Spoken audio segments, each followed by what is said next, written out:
எம்மாடி ஆத்தாடி டீம் கூப்பிட்டாரு. நீங்கள் 4 பேரும் கலந்து பேசி உங்களை யாருடைய ஃபேமிலி இந்த வீட்டில் 24 hours இருக்க போகிறாங்கன்னு முடிவு பண்ணி சொல்லுங்க. Okay Bigg Boss. இவங்க எங்கிட்ட கலந்து பேச போறாங்க. ஆளுக்கு ஒரு சைடு அடிச்சு பராட்டிக்கிட்டே தெரிய போறாங்க. நிறைய விஷயங்கள் ரொம்ப ஒரு ஒரு ஒரு ஆங்கிளில் எனக்கு இந்த வீட்டில் நடக்குது கம்ரு கூட. ஸோ அந்த விஷயத்தை எப்படி எங்கள் ஃபேமிலி எடுத்துப்பாங்க, அவங்கள சுற்றி அந்த சொசைட்டியில் என்னென்ன பேசுகிறாங்கன்ற ஒரு கன்ஃபியூஷனில் தான் எங்கள் அம்மா இருந்திருப்பாங்க, அப்பா அண்ணாவும் இருந்திருப்பாங்க.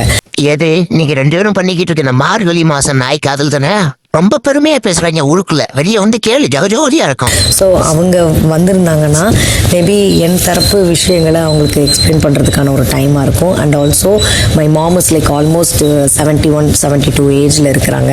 ஸோ அவங்களுக்கு ஒரு சில எக்ஸ்பீரியன்சஸ் எல்லாம் ஆஸ் அ லாஸ்ட் சைல்டாக, ஏன்னா அவங்க கல்யாணம் பண்ணுன்னு சொன்னாங்க, நான் பண்ணலை. அடி பரதேசி பையமாவல, நீ கல்யாணம் பண்ணல அடி, ஒன்னையோன்னு கல்யாணம் பண்ணல. ஒன்னாச்சு கல்யாணம் பண்ணா நான் தானே ராத்திரி விளக்க தான் பிடிக்கும். அந்த வேலைக்கு ஏன் வருவேன்? இப்படி இருன்னு சொல்லுவாங்க. நான் பண்ணலை. காலேஜ் வீடு இது மட்டும்தான் அவங்களுக்கு தெரியும். ஸோ நான் மட்டும்தான் அவங்களுக்கு அப்பாவுக்கு அடுத்து அவங்களுக்கு நிறைய குட் எக்ஸ்பீரியன்ஸஸை கொடுத்துட்ருக்கேன்.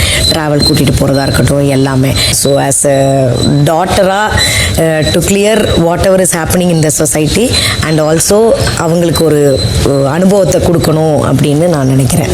அதாவது பார்வதியும் கமருதியும் இங்கே லவ்ன்ற பேர்ல நாய் மாதிரி அலைஞ்சிக்கிட்டு இருக்கத அவங்க அம்மா உள்ள இவங்க 2 பேரும் எக்ஸ்பிளைன் பண்ணணுமா உங்க அம்மா கிட்ட உங்க அழகிய காதலை இந்த போல உழைக்கிறதுக்கு. அடியே நான் ஃபர்ஸ்ட் ஆஃப் ஆல் உள்ளே வர்றப்போ என்னோட ஃபேமிலி அப்பா அம்மா 2 பேரையும் உட்கார வச்சு சப்போஸ் ஃப்ரீஸ் டாஸ்க் இருக்கிறப்போ நீங்கள் உள்ளே வர்றீங்கன்னா வரீங்களா அப்படின்னு சொல்லி நான் கேட்டேன்.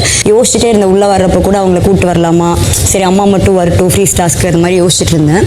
ஸோ அம்மா ஒரு நாள் இருந்தாங்கன்னா அவங்க ரொம்ப ஹாப்பியாக ஃபீல் பண்ணுவாங்க. அண்ட் ரொம்ப எப்படி சொல்கிறது, அவங்க எந்த சரௌண்டிங்க்கு எந்த ரிலேட்டிவ்ஸை நினச்சி ரொம்ப கவலைப்பட்டிருப்பாங்க. என்கிட்ட காட்டிக்காமல் அவங்களுக்கு ஒரு வருத்தம் இருந்திருக்கும். நான் வெளில போனப்போ நிறைய ஃபேஸ் பண்ணியிருப்பாங்க, அதை காட்டிக்காமல் இருந்தாங்க. ஸோ அந்த ஒரு இடத்துல எங்கள் அம்மா இருந்தால் அவங்க எல்லாருக்கும் ஒரு பதில் கொடுத்த மாதிரி இருக்கும். எங்கள் அம்மா ரொம்ப என்னை பற்றி ப்ரௌடாக ஃபீல் பண்ணுவாங்க அப்படின்னு எனக்கு ஃபீல் ஆகுது. உனக்கு தான் ப்ரௌடாக ஃபீல் ஆகுமே. போன தாட்டி வந்தப்போதான் ஒன்றும் பண்ணல, வீட்டுக்குள்ளே இத்து போன மாதிரி எதையோ பண்ணிட்டு ஓடுனேன். இப்போ திருப்பி ரிட்டர்ன் ஒன்றும் பண்ணல. இல்லை கூட்டிட்டு என்ன உணவுன்னு ஒன்றும் புரியலை. நான் எங்கள் அக்கா அப்புறமா என் ஃப்ரெண்டு அக்கா சைதானி அவங்க பேர். அக்கா மெயினாக என்ன சொல்கிறாங்க அப்படின்னா, அம்மா இப்போ தான் ரீசெண்டாக இறந்தாங்க, மே மாதம் இறந்தாங்க. அதுலேருந்தே அக்கா தனியாக தான் இருக்காங்க. அவங்க 2 குழந்தைங்க மட்டும்தான் இருப்பாங்க. ஸோ என்னோடய லைஃப் ஸ்டைலுக்கு அவங்களுக்கு எந்த ஒரு இதுவுமே நான் கொடுத்ததில்ல. அம்மா போனதுலேருந்து என்னென்னா ஒரு கனெக்டு எனக்கு அடுத்த அம்மா அப்படின்னா அக்கா தான் ஆப்வியஸாக. இந்த டைம் கூட இருந்தால் ஏதோ அம்மாவே கூட இருக்க மாதிரி ஒரு ஃபீல் இருக்கும் எனக்கு. ஸோ அதான் அவங்க இருந்தாங்கன்னா கொஞ்சம் அம்மா இருந்த ஃபீல் எனக்கு இருக்கும்னு தோணுது. ஏன்னா எனக்கு யாருமே இல்லைன்ற மாதிரி ஃபீல் அப்பப்போ வரும். ஸோ அதனால நான் அக்கா வந்தால் நல்லாயிருக்கும், ஃப்ரெண்டு வந்தால் நல்லாயிருக்கும். இந்த நாய் பேசுறத பார்த்தா தங்க மகன் ரெஞ்சுக்கு பேசுறான், ஆனா பண்றது ஃபுல்லா திருட்டு வேலை. இல்ல இந்த கூத்து வேற. இல்ல பார்வதியில வயிறு அணிஞ்சு பாக்குது. அவளை விட்டு கொடுப்பான்னு பார்த்தா உங்க அக்கா உள்ள கூப்பிடறானே. Too long. பிக் பாஸ் இது லேசுப்பட்ட விஷயமா? என்ன பிக் பாஸ் இது எப்படி எல்லார் ஃபேமிலியும் உள்ள வரதானே போறாங்க. எதுக்கான டிஸ்கஷன்? 24 hours முடிவு பண்ணி சொல்லுங்க. அதுதான் I don't have all day. நீ திரும்ப உனக்கு ஆல்ரெடி இது ஒரு செகண்ட் சான்ஸ் இல்லையா? நீ திரும்ப பிக் பாஸ் ஹவுஸ்குள்ளே வந்திருக்கிற. ஸோ உனக்கு அதுவே ஒரு பயங்கர ஒரு அட்வான்டேஜ். ஃபேமிலிக்கு நீ ஒரு கம்யூனிகேட் பண்ணியிருக்க அண்ட் அவங்க உனக்கு சப்போர்ட்டும் பண்ணியிருக்காங்க அப்படிங்கிறத நீயே சொன்ன. எனக்கு இந்த ஆப்பர்ச்சுனிட்டியை அவ்வளோ ஈஸியாக எனக்கு விட வேணான் இருக்கு. எனக்கு கண்டிப்பாக எனக்கு அவங்க இங்கே வரணும் அப்படின்ட்டு இருக்கு. நீ அந்த 2 பாயிண்ட் மட்டும் வச்சு நீ பேசுவேன்னா அது எனக்கு அது மேபி உனக்கு அது உன் சைட்லேருந்து அது தெரியலாம். பட் எனக்கு தான் தெரியும் அந்த வெளியில் போன டைம் எப்படி இருந்துச்சுன்னு சொல்லிட்டு. ஸோ அது அதை வச்சு சொல்கிறதுனால என்னால் இது அவ்வளோ ஈஸியாக என்னால் விட முடியல. என்ன பண்ணலாம்? அட என்னம்மா பார்வதியோட அழகா பொறுமையா அவங்கிட்ட கெஞ்சி கேக்குது. நீ என்னன்னா பொசுகுற முடியாதுங்கிறியே.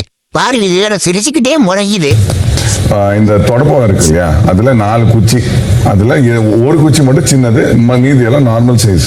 யார் அந்த சின்ன குச்சி அதை வந்து இப்படி வச்சு அந்த நார்மல் அது எல்லாமே ஒரே ஹைட்ல இருக்கும். இங்க பார்க்கும்போது யார் அந்த சின்ன குச்சி எடுக்கிறாங்களோ அவங்க தான் அவுட், அவங்க தான் லக்கு, அவங்களுக்கு தான் அந்த லக். இதுல 3 குச்சி எனக்கு அமிர்து நவரா வெளில போயிருக்கேன். ஆமா, யார் மூடிட்டு எடுக்கணுமா?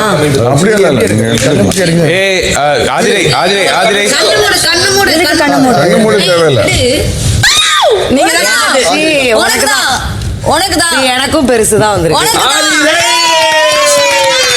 இப்ப நடந்த இந்த அருமையான போட்டியில, ரொம்ப கடினமான போட்டியில ரொம்ப போராடி ஆதிரை ஜெயிச்சிட்டாங்க. நீங்க லக்கு தவிர வேற சாய்ஸே இல்லை. நான் இன்ஃபேக்ட் அவங்க கிட்ட பேசும்போது அவங்களால எனக்கு பதிலே பேச முடியல. ஈவனா இவங்க கிட்ட பேசுறதும் 2 பேரும் நான் தப்பு பண்ணிட்டேன், அந்த தப்பை சரி பண்ண, நீங்க உங்க சாய்ஸ் அது, நீங்க 2 பேரும் நீங்க என்ன பண்ணணுமோ பண்ணிட்டு இருந்துட்டு எல்லாம் முடிச்சுட்டு. எது பார்வதியும் கமுருதுன்னு எல்லாத்தையும் முடிச்சுட்டாங்களா? கனியக்கா என்ன சொல்றீங்க? எல்லாத்தையும் முடிச்சுட்டா எதை சொல்றீங்க?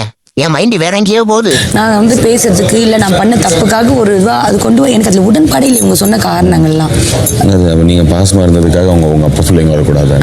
என்ன சொல்லுங்க, நம்ம கரெக்டாக இருந்தது, நீ சரியா இருந்துட்ட, எதையும் பெருசா நீ வந்து உன் வீட்டை ஹர்ட் பண்ணலன்ற ஒரே ரீசனே உன் வீடு வந்து உன் கூட 24 hours இருக்கிறதுக்கான ஒரு இதை தவிர்த்துடுமா? அப்படி இல்லை, இவங்க சொன்ன எந்த பாயிண்ட்டுமே நிற்கவே நிற்காது. பேசி சரி பண்ணதுக்கு அவங்க அம்மா ஐயோ பண்றதெல்லாம் நேற்று வரைக்கும் நீங்க என்ன பண்ணீங்க நான் கண்ணால பார்த்துட்டு இருந்தேன், அதெல்லாம் பண்ணிடுவீங்களா?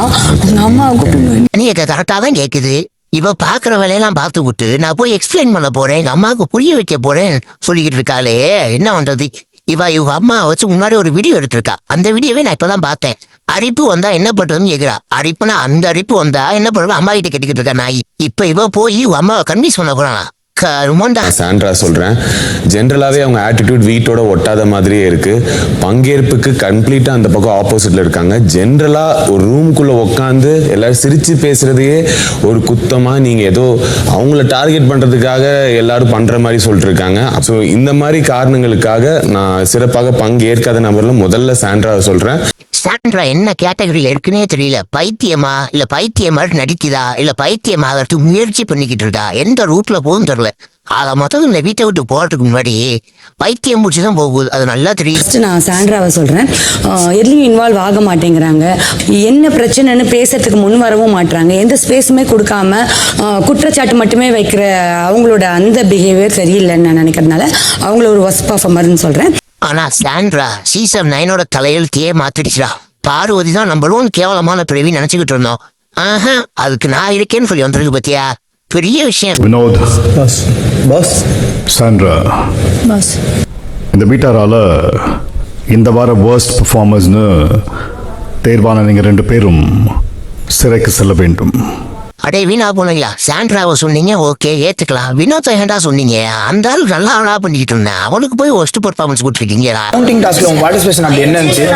ஓரமா உட்கார்ந்து தான் அந்த போய் டிஸ்ட்ராக்ஷன் பண்ணலாம், எதுவும் வரல அந்த டைம்ல. சரி, இப்ப நான் இன்வால்வ் ஆகலனா நான் என்னையே சொல்லிக்க முடியல, நான் வேற யாராச்சும் தான சொல்லணும். நான் ஜஸ்ட் சேயிங், நீ ஒன்னு சொல்ற, நான் போய் ஆடிட் வந்துட்டேன் FJ, போதுமா?